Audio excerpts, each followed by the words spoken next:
खबरों के माध्यम से हमसे जुड़े रहने के लिए YouTube पर हमारे चैनल को सब्सक्राइब करें और बेल आइकन को दबाकर घंटी बजाएं। SBN न्यूज में आपका स्वागत है। मैं हूं पवन कुमार चौधरी। हमारे साथ मौजूद है लोक जनशक्ति पार्टी रामविलास के प्रदेश प्रवक्ता प्रमोद पासवान जी। प्रमोद जी, 15 फरवरी को लोक जनशक्ति पार्टी रामविलास के राष्ट्रीय अध्यक्ष चिराग पासवान जी का राजभवन मार्च था और चिराग पासवान जी के नेतृत्व में लोजपा कार्यकर्ताओं ने जिस तरह से पटना की सड़कों पर अपना विरोध प्रदर्शन दिखाने का प्रयास किया, उसके बाद जिस प्रकार से बिहार सरकार के निर्देश पर पटना पुलिस के द्वारा जो लोजपा कार्यकर्ताओं के ऊपर लाठियां चटकाई गई, उनके ऊपर आंसू गैस छोड़े गए और उनको रोकने के लिए उन पर वाटर कैनन तक चलाया गया, इससे क्या प्रतीत होता है? क्या बिहार में चाहे वो शिक्षक हो, चाहे वो छात्र हो, चाहे वो आंगनवाड़ी सेविका सहायिका हो, आशा कार्यकर्ता हो, वित्त रहित शिक्षक हो, सांख्यिकी स्वयंसेवक हो, सभी जो अपनी मांगों को लेकर अब तक आंदोलन करते आ रहे थे सड़कों पर, उनके ऊपर जिस प्रकार से लाठियां चटकाई जाती थी, उनके ऊपर आंसू गैस छोड़े जाते थे, उनके ऊपर वाटर कैनन से प्रहार किया जाता था। अब विपक्ष में जो पार्टियां हैं, विपक्षी पार्टियां हैं, उनके आंदोलन भी जिस प्रकार से रोकने का प्रयास किया जा रहा है, विपक्ष के आवाज को भी दबाने का प्रयास किया जा रहा है। क्या माना जाए कि बिहार में लोकतंत्र खतरे में है? बहुत बहुत धन्यवाद पवन बाबू, जो आपने ऐसी बातें को उठाया और आपके माध्यम से मैं यह बताना चाहता हूं कि निश्चित रूप से हमारे लोक जनशक्ति पार्टी रामविलास के राष्ट्रीय अध्यक्ष आदरणीय चिराग पासवान, जो कि युवा हृदय सम्राट हैं, उनकी लोकप्रियता को देखकर निश्चित रूप से बिहार सरकार पूरी तरह से घबरा गई, जिसके कारण कि शांतिपूर्ण मार्च कर रहे आम आवाम पर और कार्यकर्ताओं पर जिस प्रकार बर्बरतापूर्ण लाठीचार्ज और वाटर कैनन और अश्रु गैस का प्रयोग किया गया, ये कहीं ना कहीं निश्चित रूप से ये बिहार सरकार के एक विफलता को छुपाने के लिए ऐसा प्रयोग किया गया और शायद बिहार सरकार को इस बात का खतरा का एहसास हो गया है कि बढ़ते हुए चिराग पासवान की लोकप्रियता के कारण से कहीं उसकी कुर्सी अब जाने ही वाली है। और साथ साथ अब बताइए पवन बाबू कि जेपी गोलंबर से जब लोक जनशक्ति पार्टी रामविलास के सारे कार्यकर्ता शांतिपूर्ण ढंग से मार्च करते हुए जब आगे बढ़े, हमारे आदरणीय नेता चिराग पासवान जी सभी जनता का आशीर्वाद लेते हुए डाक बंगला चौक पर प्रणाम करते हुए उनकी मुद्रा में आगे बढ़ रहे थे। सब कुछ शांति था। डाक बंगला चौक से फिर आगे बढ़े, लेकिन फिर आगे राजभवन से कुछ पहले जिस प्रकार से उल्टी दिशा से आ रहे पूरे पुलिस प्रशासन के द्वारा शांतिपूर्ण से अपनी मांगों के समर्थन में जा रहे लोगों पर लाठियां बरसाई गई, वाटर कैनन का प्रयोग किया गया और साथ में अश्रु गैस छोड़े गए, तो ऐसा लगता ही नहीं, बल्कि आपको मैं बता देना चाहता हूं, वास्तव में आज बिहार की आवाम जो है वह पूरी तरह से एक तानाशाही डिक्टेटरशिप सरकार के अधीन है और उनका मन जो भी करे वो करने के लिए तत्पर है। लेकिन सारी जनता जनार्दन के बीच में इस बात का संदेश जा चुका है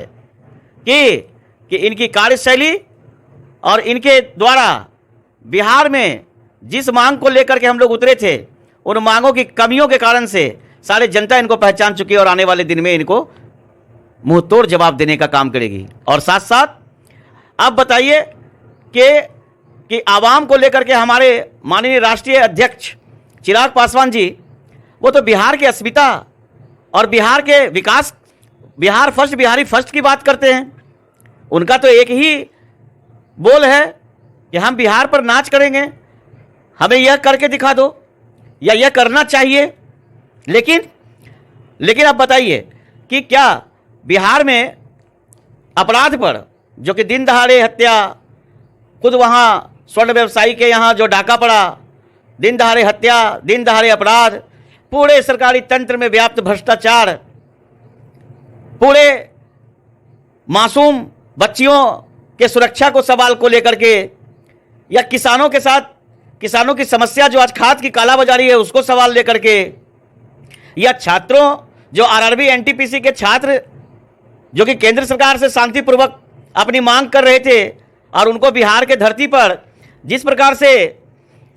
बिहार प्रशासन के पदाधिकारियों द्वारा लाठियां चटकाई गई, उनके सवाल पर, आज शिक्षकों के सवाल पर जिस प्रकार शिक्षा की स्थिति बद से बदतर हो गई है, जिस प्रकार की शिक्षकों को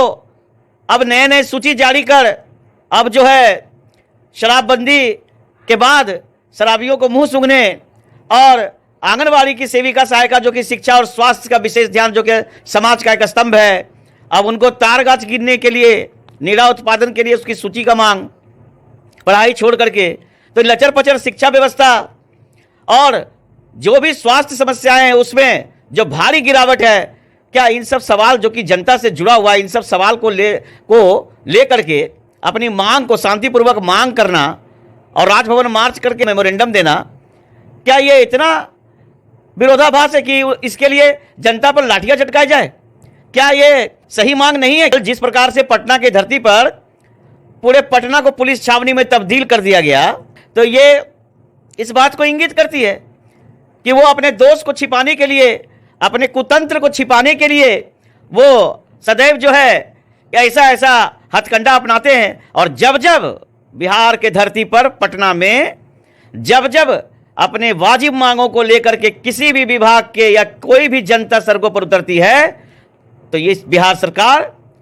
के मुखिया ये दमनकारी नीति अपनाते हुए सबसे पहले अपने दोष छिपाने के लिए उनको दमन करने का काम करती है, जो आज बिहार की जनता इस बात को जान चुकी है। एक तरफ जहां चिराग पासवान हमलावर है, दूसरी तरफ तेजस्वी यादव हमलावर है, क्या बिहार सरकार के लिए यह खतरे की घंटी है? क्या माना जाए अब चिराग और तेजस्वी के प्रहार के बाद इनके ऊपर कोई खतरा मंडरा सकता है? निश्चित रूप से ये तो बिहार के अस्मिता की सवाल है। अब शिक्षा की स्थिति के बारे में बात बोले पवन बाबू,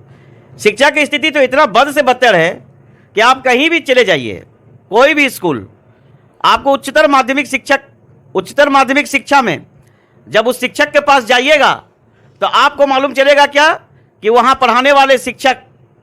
जो कि 10th लेवल को पढ़ाते हैं, 9th लेवल को पढ़ाते हैं, उनको उच्चतर माध्यमिक में दिया। तो बिहार में शिक्षा का कैसे करके आप कल्पना कर सकते हैं अच्छी शिक्षा की? दूसरी बात कि जो शिक्षा का स्तर है, आज कोई भी प्राइमरी स्कूल में जाकर के देखिए, आपको वहां मालूम हो जाएगा ना बैठने का जगह, ना सही ढंग से ब्लैक बोर्ड, ना बच्चों के रख रखाव मेंटेनेंस, पुस्तक वगैरह। आपको देख करके लगेगा कि बिहार में शिक्षा की व्यवस्था कैसी है। और बाकी जो बचे हुए जो शिक्षक हैं, उनको अगर इस प्रकार का सरकार के द्वारा आदेश मिलता है, शिक्षा को छोड़ करके उन पर अगर एक अलग से भार दे दिया जाए, अब उनको शराबियों का मुंह सूंघने और शराब की भट्टी पता करने के लिए लगा दिया जाए शिक्षक को, जो कलम के सिपाही हैं, और साथ साथ जो आंगनवाड़ी की सेविका सहायिका, जो समाज के जो कि वैसे बच्चे जो स्कूल से विमुख हो गए, उनके लिए उनको ला करके स्कूल से जोड़ने का काम, उनके शिक्षा और स्वास्थ्य के देखने का काम जो करते हैं, अब उनको तार कांच की सूची बनाने के लिए भेज लगा दिया जाए कि तारी और नीरा उत्पादन होगा इससे। तो शिक्षा की कल्पना आप कैसे कर सकते हैं, अच्छी शिक्षा की, बेहतर शिक्षा की? इसीलिए इस सरकार में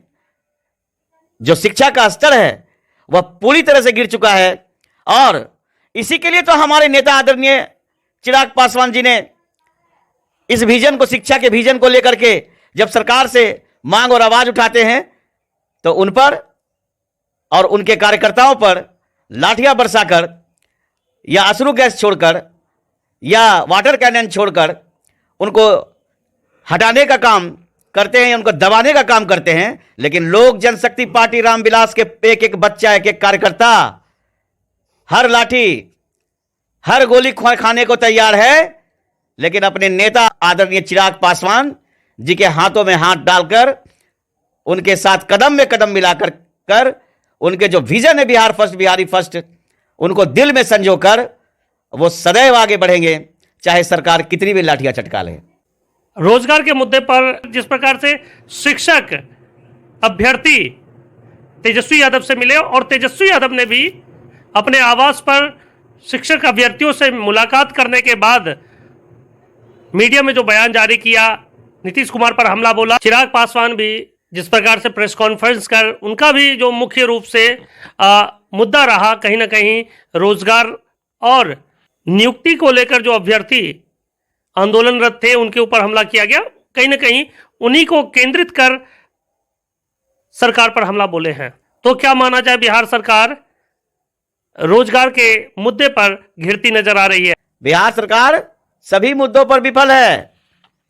आप बेरोजगारी की बात करते हैं, बेरोजगारी बिहार में बेतहाशा बेरोजगारी में वृद्धि है, और ये ऐसा वृद्धि है कि यही बिहार सरकार अपने मैनिफेस्टो में लिखे थे कि 19 लाख नौकरियां देंगे। तो जो आप बोले हैं वही करके दिखा दीजिए ना, वही 19 लाख नौकरी दे दीजिए।